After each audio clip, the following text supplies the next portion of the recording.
Des milliers de personnes dans la rue pour demander une intervention militaire. Un an après le début de la révolte en Syrie, aucune issue ne semble se dessiner.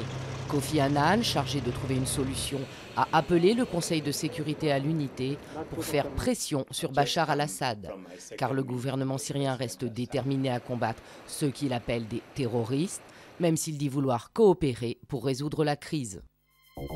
Seront-ils plus nombreux qu'en 2007 à briguer l'Élysée?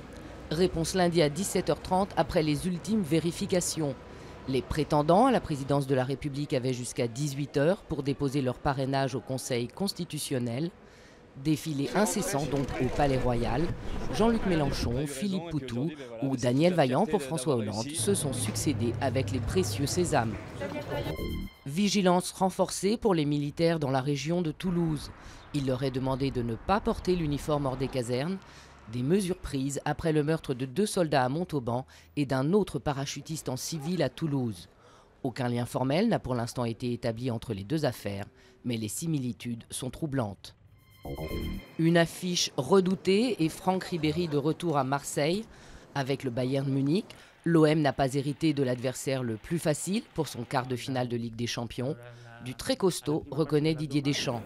Mais le véritable choc de ce tour sera la rencontre opposant le Milan AC à Barcelone. C'est parti pour le 32e Salon du Livre. À l'honneur cette année le Japon, avec 20 écrivains de renom qui témoigneront un an après Fukushima et un espace dédié au manga. Les fans de Naruto y trouveront une exposition sur leurs héros préférés. Les aventures de ce ninja effronté s'écoulent comme des petits pains en France. 14 millions de volumes vendus en 10 ans.